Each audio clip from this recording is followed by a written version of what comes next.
համար մեծ պատիվ է այսօր այստեղ ներկա գտնվել ու խոսել այնպիսի կարևորագույն թեմայի մասին, որն առնչվում է խոսքի ազատության հիմնախնդրին եւ խոսքի ազատության իրավունքների սահմանների հետ կապված տարատեսակ հարցերին, որովհետեւ բոլորիս համար էլ ակնհայտ է, որ խոսքի ազատությունը միանշանակ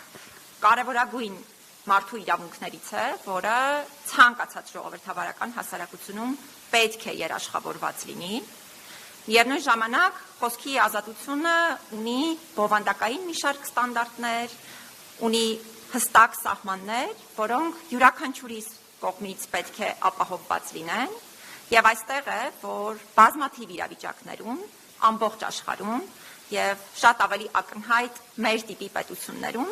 մենք գործ ենք ունենում բազում խնդիրների հետ, որոնք խոսքի ազատության եւ ոչ իրավաչափ խոսքի տեսակների, մասնավորապես օրինակ ատելության խոսքի, ապատեղեկատվության եւ այլ համատեքստերում վնաս են հասցնում ոչ թե պարզապես անհատների կամ առանձին դերակատարների, այլ իրականության մեջ վնաս են հասցնում նաեւ, եթե ես իմ դերակատարության տեսանկյունից խոսեմ, հենց մարդու իրավունքների ամբողջ համակարգի։ Եվ այս մասին է, որ ուզենամ մի փոքր իմ ողջույնի խոսքի շրջանակներում ավելի մանրամասն խոսել, նկատի ունենալով նաև այն հանգամանքը, որ այս ծրագիրը սկսվում է մի կարևորագույն ժամանակահատվածում, երբ մենք Հայաստանի Հանրապետությունում ունենալու ենք նաև համապետական ընտրություններ եւ բոլորիս համար ակնհայտ է, որ խոսքի ազատության իրացման հետ կապված խնդիրները շատ ավելի ակնհայտ են դառնում հենց ընտրությունների, հատկապես համապետական ընտրությունների ժամանակահատվածում։ Այն, որ պետության կողմից խոսքի ազատությունը, մեդիա ազատությունը պետք է երաշխավորված լինի եւ նաեւ լրագրողների անվտանգությունը պետք է երաշխավորված լինի, բնականաբար քննարկման ենթակա հարց չէ եւ պետությունը այս ուղղությամբ պետք է առավելագույն ջանքեր գործադրի, սա միանշանակ է եւ նաեւ ցանկացած վարքագծի տեսակ, որը չի համապատասխանում խոսքի ազատության, մեդիա ազատության իրավունքի շրջանակներին, պետք է արժանանա յուրաքանչյուրիս կողմից հակազդեցության։ Միևնույն ժամանակ խոսքի ազատության սահմանները պետք է պահպանված լինեն յուրաքանչյուր դերակատարի կողմից եւ ես նշեցի արդեն, որ հաճախ է ատելության խոսքի, ապատեղեկատվության դրսևորումը մարդու իրավունքների համակարգի վրա ազդեցություն ունենում։ Այս տեսանկյունից կուզենամ հատկապես շեշտադրել այն հանգամանքը, որ ընտրական գործընթացների շրջանակներում մեր տիպի պետություններում, դարձյալ ուզում եմ հատուկ շեշտադրել, որովհետև սա բնորոշ չէ ամբողջ աշխարհին, մարդու իրավունքները շատ հաճախ են գործիքայնացվում եւ գործիք են հաճախ դառնում հենց քաղաքական դերակատարների ձեռքին, ընդ որում օգտագործելով իրավունքների ամենախոցելի ասպեկտներին վերաբերելի տարբեր հանգամանքներ։ Հայաստանում հատկապես տեսանելի է, եթե այս դիտանկյունից խնդիրներին անդրադարձ կատարենք, մարդու իրավունքների շատ այսպես զգայուն թեմաների գործիքայնացումը ընտրություններին նախորդող ժամանակահատվածում։ Երևի ամենահայտնի օրինակներից մեկը հենց Եվրոպայի խորհրդի կոնվենցիաներից մեկին է վերաբերում, մասնավորապես Ստամբուլյան կոնվենցիային, որը շատ կարևոր գործիք է ընտանեկան բռնության դեմ պայքարի համար, այդ թվում կանանց, երեխաների նկատմամբ բռնության դեմ պայքարի համար, որի առնչությամբ գրեթե բոլոր քաղաքական դերակատարներն են մշտապես շատ այսպես կարևոր մտքեր արտահայտում, բայց օրինակ հենց այս կոնվենցիան է գործիքայնացվել ընտրություններին նախորդող ժամանակահատվածում եւ միանշանակ օգտագործվում է տարբեր քաղաքական նպատակներով, նախ տպավորություն ստեղծելով, ձևախեղված տպավորություններ ստեղծելով, այդ թվում ընտանեկան բռնության հետ կապված տարատեսակ հարցերի առնչությամբ, բայց երկրորդ հերթին նաև իրավահավասարության, երեխաների իրավունքների եւ մի շարք այլ թեմաների հետ կապված գենդերային հավասարության, որը ոչ թե պարզապես ապատեղեկատվություն է որևէ մի քաղաքական դերակատարի առնչությամբ, այլ ապատեղեկատվությունը մարդու իրավունքների մի ամբողջ համակարգի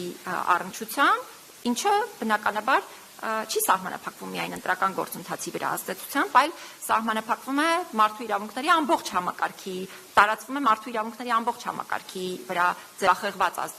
տպավորություններ եւ հանրային ընկալումներ ստեղծելու այդ համակարգի վրա։ Երկրորդ ամենաայսպես ակտուալ թեմաներից, որը դարձյալ գործիքայնացվում է հատկապես նախընտրական ժամանակահատվածում ու ընտրությունների ընթացքում, հաշմանդամություն ունեցող անձանց և հաշմանդամություն ունենալու հանգամանքը գործիքայնացնելն է քաղաքական խոսույթի համատեքստում։ Օրինակ շատ հաճախ կարելի է հանդիպել տարբեր քաղաքական հայտարարությունների, որոնք ըստ էության ուղղված են որևէ այլ քաղաքական դերակատարի թիրախավորելուն, բայց ամբողջ այդ ձևակերպման պրոցեսը իր մեջ պարունակում է հենց հաշմանդամություն ունեցող անձանց թիրախավորում։ Հատկանշական էր, որ նույնիսկ մեր մոնիթորինգի արդյունքները ցույց էին տվել, որ Եվրոպայի խորհրդի մարդու իրավունքների հանձնակատարի Հայաստան այցի ընթացքում նույնիսկ այդ այցի հետ կապված բազմաթիվ քաղաքական դիտարկումներ հենց հաշմանդամություն ունեցող անձանց թիրախավորելու միջոցով էին իրականացվում, չգիտեմ, օգտագործելով օրինակ խուլուհամր, այս մարդիկ խուլուհամր են եւ նման այլ ձևակերպումներ, որոնք իրապես խնդրահարույց են։ Մենք ինքներս էլ մեր վերջին գործերից մեկը որ ունեինք սահմանադրական դատարանում, որը վերաբերում էր դատավորի պաշտոնում տեսողության խնդիրներ եւ լսողության խնդիրներ ունեցող անձանց համար նախատեսված արգելքի վերացմանը, դարձյալ թիրախավորվել էր այդ ամբողջ գործընթացը այն ձևակերպումներով քաղաքական գործիչների կողմից, որ ամոթ է, որ Հայաստանում օրինակ կույր մարդը կարող է դատավոր դառնալ եւ այլն։ Վերջին օրինակը երևի բերեմ եւ շատ չծանրաբեռնեմ մարդու իրավունքների հետ կապված հենց այս օրինակները ներկայացնելով։ Հայաստանում երևի թե ամենալայն տարածում ունեցող խտրական ատելության խոսույթներից մեկը, որը իր մեջ նաեւ շատ դեպքերում ապատեղեկատվություն է պարունակում եւ ամենահաճախ օգտագործողներից է քաղաքական գործընթացների շրջանակներում, հատկապես նախընտրական ժամանակահատվածներում, ազգային պատկանելության կամ էթնիկ հիմքով խտրական ու ատելության խոսքն է։ Մենք նույնիսկ քաղաքական դերակատարներ ունենք, ում քաղաքական լոզունգները հենց նման ձևակերպումների վրա են հիմնված, այսինքն կոնկրետ ազգային պատկանելության կամ էթնիկ պատկանելության հիմքով մարդկանց թիրախավորելու ձևաչափով։ Չեմ ուզենա հիմա շատ մանրամասն սրա վերաբերյալ խոսել, բայց կուզենամ հատուկ արձանագրել, որ շատ կարևոր է նաև Եվրոպայի խորհրդի անհանդուրժողականության եւ ռասիզմի դեմ կոմիտեի դիտարկումը այս հարցի առնչությամբ, որը եւս հատուկ անդրադարձել է այս խնդրին եւ այս առումով շատ կարևորում եմ Եվրոպայի խորհրդի դերակատարությունը եւ իմ վստահությունն եմ հայտնում, որ մեր բոլորի հանձնառության պարագայում հնարավոր կլինի առնվազն պատշաճ հակազդել երևույթին, որովհետև այս բոլոր թեմաների հետ կապված խոսելիս մեզանից յուրաքանչյուրը ամենօրյա ռեժիմով թիրախավորվում է նաև, բայց կուզենամ այստեղ ամփոփել բովանդակային խոսքս ու անդրադառնալ շնորհակալական խոսքի, մասնավորապես ուղղված Եվրոպայի խորհրդին։ Ես ուզում եմ հատուկ արձանագրել, որ իմ խորին համոզմամբ առաջին հերթին որպես մարդու իրավունքների պաշտպան եմ խոսում, Եվրոպայի խորհուրդը բացառիկ դերակատարություն ունի Հայաստանում ժողովրդավարության եւ իրավունքի գերակայության ստանդարտների ամրապնդման հարցում եւ այս առումով կարեւոր է ինչպես Եվրոպայի խորհրդի որպես շատ կարեւոր կազմակերպության ամբողջ համակարգը եւ վերջինիս դերակատարությունը, բայց դրա հետ մեկտեղ կարեւոր են նաեւ այն մարդիկ, որոնք գործի են դնում այս ամբողջ գործիքները եւ որոնք աշխատում են այս բոլոր ծրագրերի ուղղությամբ։ Այդ առումով ուզում եմ շնորհակալություն հայտնել նաեւ պարոն Լոնգանգեին եւ իր ամբողջ թիմին, Երևանյան գրասենյակի ամբողջ թիմին, որովհետեւ մենք գրասենյակի հետ ունենք, կարելի ասել, մեր ամենաարդյունավետ եւ կայուն համագործակցություններից մեկը,